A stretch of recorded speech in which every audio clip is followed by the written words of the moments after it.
देखिए, आज जो है 11th के चैप्टर जो फिजिक्स है, फिजिक्स में उष्मागतिकी थर्मोडायनामिक्स पढ़ना है। क्या पढ़ना है? थर्मोडायनामिक्स।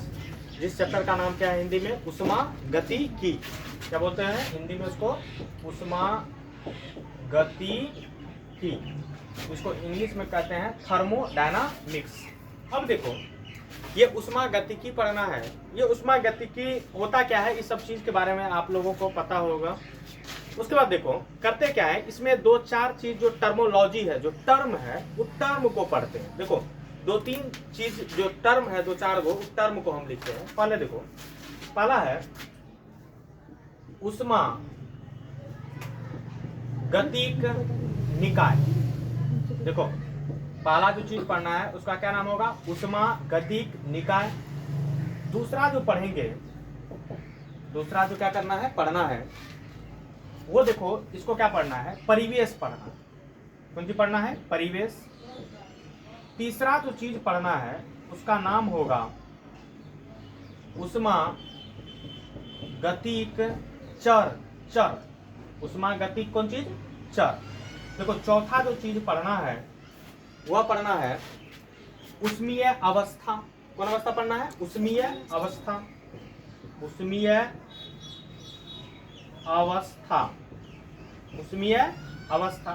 पांचवा जो चीज पढ़ना है वह पढ़ना है उष्मीय प्रक्रम। क्या पढ़ना है? उष्मीय प्रक्रम या उष्मा गतिक प्रक्रम। प्रक्रम। देखो ये जो चार पांच चीज है, चार पांच वर्ड है, ये चार पांच वर्ड को पहले पढ़ना, पहले समझना क्या है, जरूरी है।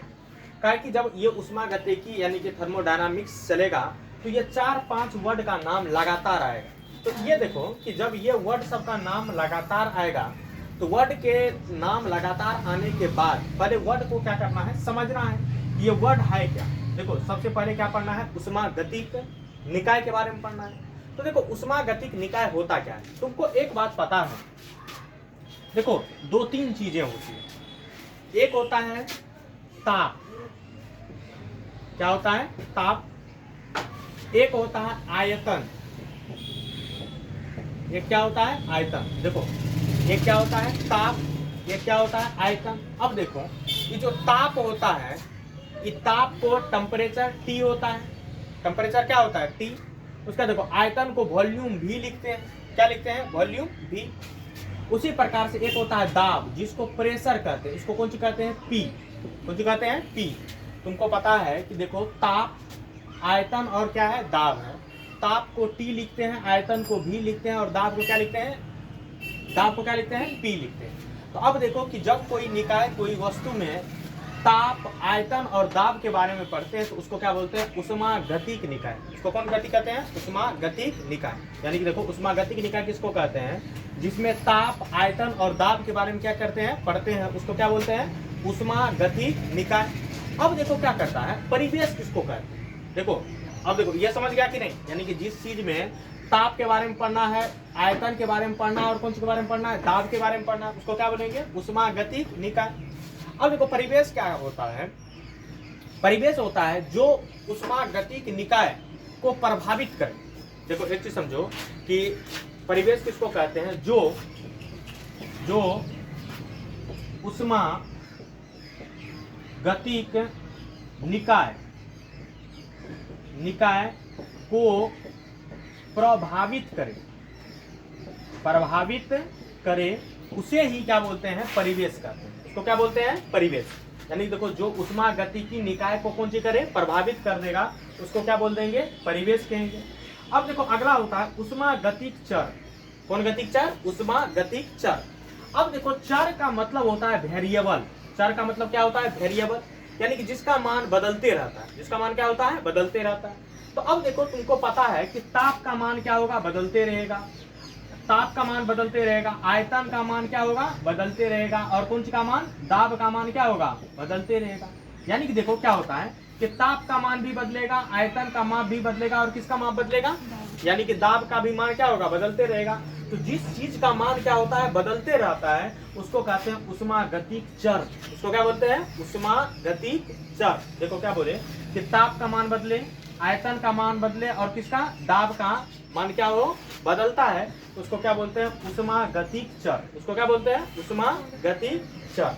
उसका देखो उष्मीय अवस्था, ये कौन चीज है, उष्मीय अवस्था। देखो क्या पढ़ना है, उष्मीय अवस्था के बारे में क्या करना है, पढ़ना है। अब देखो उष्मीय अवस्था होती क्या है, सबसे पहले ये पढ़ना है कि उष्मीय अवस्था क्या होता है। कौन अवस्था, उष्मीय अवस्था। देखो उष्मागतिक चर पता चल गया, ताप, आयतन और दाब।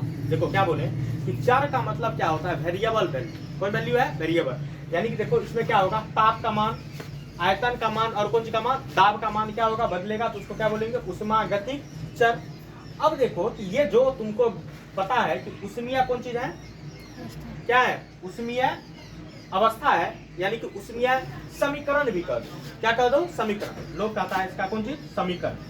इसमें क्या बोले, समीकरण। देखो एक समीकरण के रूप में होता है, जैसे तुम लोग देखा होगा एन भी बराबर एन आर टी होता है। एन भी बराबर क्या होता है, एन आर टी, यानी कि अलग अलग जो फॉर्मूला होता है, अलग अलग जो क्या होता है, फॉर्मूला, जो उष्मा से रिलेटेड जो भी फॉर्मूला आएगा उसको कौन सी में, उष्मीय समीकरण में लिखते हैं, या उष्मीय अवस्था, उष्मीय समीकरण या उष्मीय अवस्था के रूप में लिखते हैं। अब देखो उष्मागतिकी प्रक्रम, उष्मागतिकी कौन सी होता है, प्रक्रम। देखो ये जो उष्मागतिकी के प्रक्रम होते हैं ये 3-4 प्रकार के होते हैं। कितने प्रकार के होते हैं, 3-4 प्रकार के होते हैं। एक होता है साम्य अवस्था में। कौन अवस्था में होता है, साम्य अवस्था में। कौन अवस्था में, साम्य अवस्था में। उसका देखो एक होता है रुद्धोष्म अवस्था में। कौन अवस्था में, रुद्धोष्म। देखो कौन सी बोले, रुद्धोष्म अवस्था में। तो ये जो होता है इसी को क्या बोलते हैं, ये इसका अलग अलग प्रक्रम है और अलग अलग प्रक्रम को धीरे धीरे क्या करना है, पढ़ना है।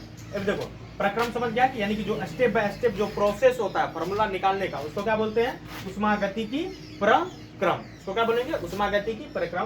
तो ये जो जितने भी वर्ड हैं, वर्ड का मतलब समझ गया। देखो उष्मागतिक निकाय में ताप, आयतन और दाब के बारे में पढ़ना है। परिवेश का मतलब जो उष्मागतिकी निकाय को क्या करे, प्रभावित करे, उसको क्या बोलते हैं, परिवेश कहते हैं। उष्मागतिकी चर होता है, उष्मागतिकी क्या होता है, चर।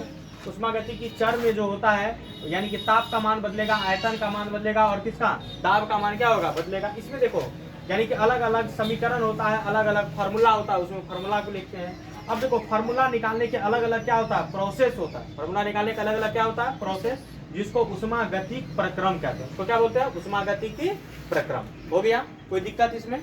चलो इस जितने भी पॉइंट था, इस पॉइंट को क्या किए, समझ लिए। अब देखो आगे पढ़ते हैं, आगे थ्योरम देखो क्या होता है।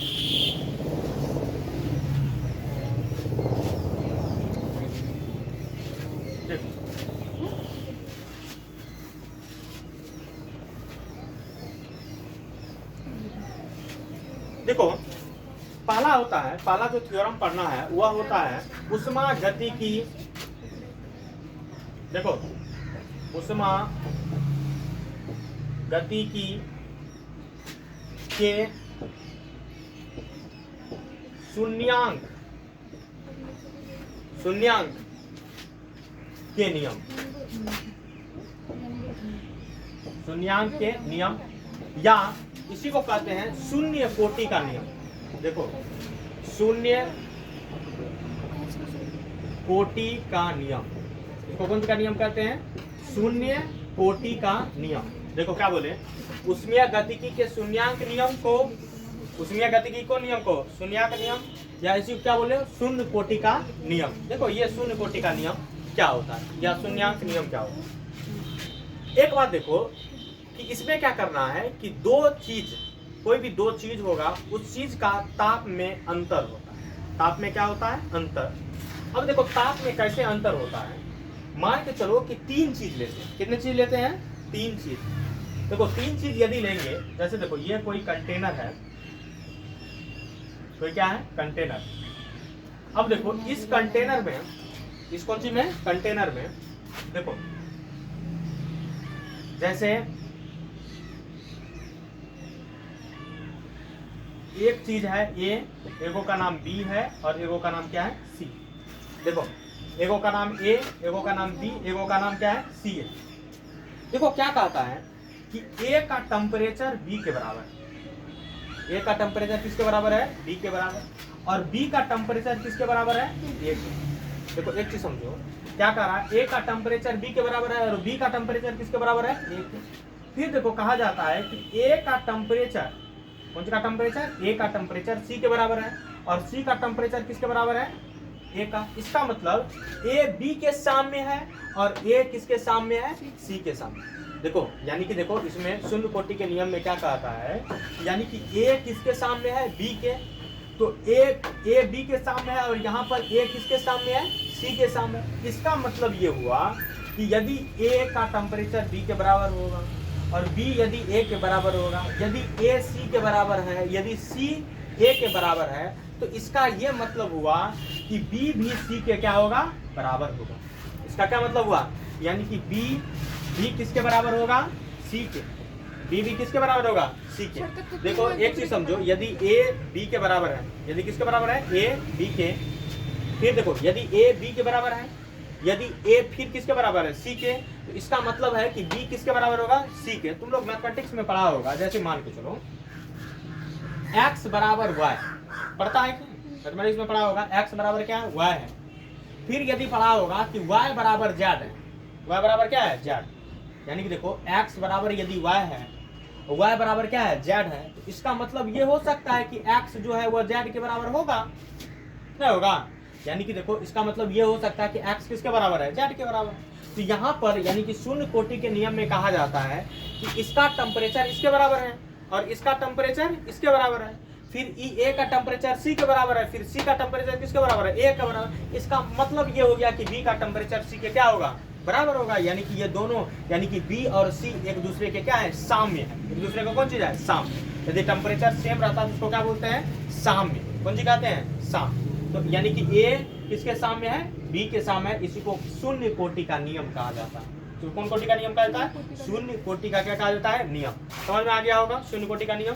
अब देखो शून्य कोटि के नियम में पता चला कि यानी 3 बॉडी लिए, कितने बॉडी लिए, 3 गो बॉडी, सबका टेम्परेचर क्या है, अलग अलग। मान लिए सबका टेम्परेचर क्या है, अलग अलग। यानी मान लो पहले 2 बॉडी ली, कितने बॉडी लिए, 2 बॉडी, दोनों बॉडी का टेम्परेचर क्या है, अलग अलग।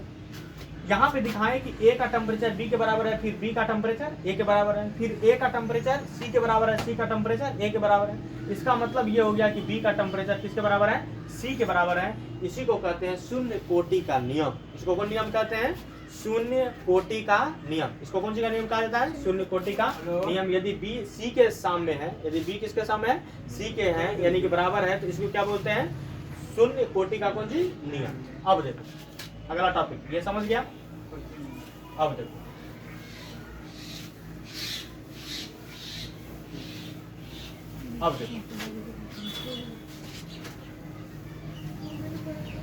एक चीज, अब देखो अगला टॉपिक जो पढ़ना है वो पढ़ना है उष्मीय या उष्मीय प्रसार के लिए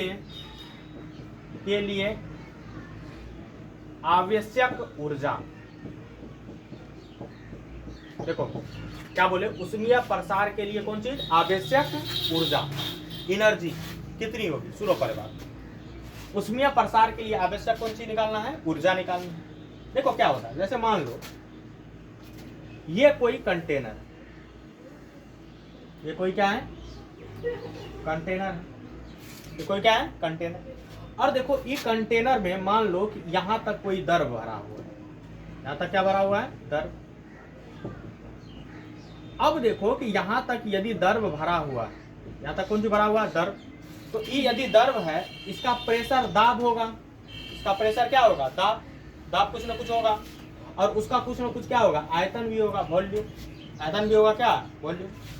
अब देखो प्रेशर और वॉल्यूम की वजह से, प्रेशर और कौन चीज, वॉल्यूम की वजह से यह ए पॉइंट से कहां पे चले गया, बी पॉइंट। यानी कि इसका मतलब नीचे से कहां चले गया, ऊपर, नीचे से कहां चले गया, ऊपर। देख रहा है कि नहीं, यानी कि ए पॉइंट से कहां चले गया, बी पॉइंट पर। तो अब देखो ए पॉइंट से बी पॉइंट पे गया तो कुछ ना कुछ दूरी तो कवर किया है, कुछ ना कुछ क्या किया, दूरी कवर किया है। तो ये जो दूरी कवर किया उसको डेल एक्स मान लेते हैं। क्या मान लेते हैं, दूरी जो कवर किया उसको क्या मानते हैं, डेल एक्स। तुमको एक चीज समझा, यहाँ पर ऊर्जा निकालना, यहाँ क्या निकालना है, ऊर्जा। तुमको बहुत दिनों से बात पता होगा किया गया कार्य ऊर्जा के क्या होते हैं, बराबर होते हैं। किया गया कार्य किसके बराबर होते हैं, ऊर्जा के। अब देखो कि ये जब dx है, ये dx ऊपर गया है, यानी कि ये द्रव ऊपर गया है, तो कुछ ना कुछ बल तो लगा होगा, कुछ ना कुछ क्या लगा होगा, बल। और वो जो बल लगा होगा उस बल का नाम क्या दे देते, F। और देखो इसका कुछ ना कुछ एरिया होगा, इसका कुछ ना कुछ क्या होगा, एरिया। उसके एरिया को क्या मान लेते हैं, A।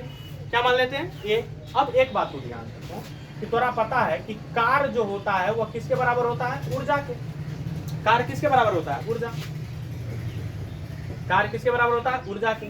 तोरा यह बात पता होगा कि कार्य बराबर फॉर्मूला होता है बल गुना विस्थापित दूरी। बल गुना कौन दूरी होता है, विस्थापित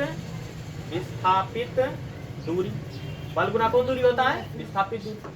अब देखो कार्य जो होता है उसको W लिख देते हैं। कौन सी लिखते हैं, W। मान लो अभी छोटा कार्य कर रहा है, अभी कौन कार्य कर रहा है, छोटा। तो छोटा कार्य करना है तो उसके लिए डेल W लिख देते हैं। क्या लिख देते हैं, डेल, डेल्टा, जिसको क्या बोलते हैं, डेल्टा या डेल को। तो डेल W लिख दिया तो इसका मतलब समझ जाना कि कौन कार्य कर रहा है, छोटा कार्य कर रहा है। तो डेल W बराबर क्या हो जाएगा, F। ये क्या है, बल है, तो इसकी जगह क्या होगा, F। यहाँ पे देखो विस्थापित दूरी जो है वह डेल x है। वह कौन x है, डेल x। तो यहाँ पे विस्थापित दूरी की जगह क्या लिखेंगे, डेल x। डेल क्या लिख देंगे, x। अब देखो थोड़ा एक फॉर्मूला पता होगा, बहुत दिन पहले पढ़ा होगा, P बराबर फॉर्मूला होता है F बटे A, यानी कि दाब बराबर, कौन सी बराबर, दाब बराबर बल बटे कौन चीज, क्षेत्रफल। इसके बटे में कुछ नहीं क्या है, एक। इसके बटे में कुछ नहीं क्या है, एक है। अब देखो F को 1 से गुना करेगा तो क्या हो जाएगा, F बराबर में देखो P गुना क्या हो जाएगा, A। P गुना क्या हो जाएगा, A। तो क्या हम F के जगह पे PA लिख सकते हैं, F के जगह क्या लिख सकते हैं, PA। तो अब देखो कि यहाँ पर लिख सकते हैं डेल W, यानी किया गया कार्य डेल W बराबर F के जगह क्या लिखेंगे, PA। F जो है इसके जगह क्या लिख सकते हैं, PA। PA का मतलब, P का मतलब प्रेशर, दाब, और A का मतलब कौन चीज, क्षेत्रफल। तो यहाँ पे लिख सकते हैं PA इंटू क्या होगा, डेल X। अब देखो ये A है, क्षेत्रफल है, और ये डेल X कुछ ना कुछ लंबाई है ना, कुछ ना कुछ क्या है, लंबाई। तो आप पता है कि ये क्षेत्रफल और ये क्या है, लंबाई है।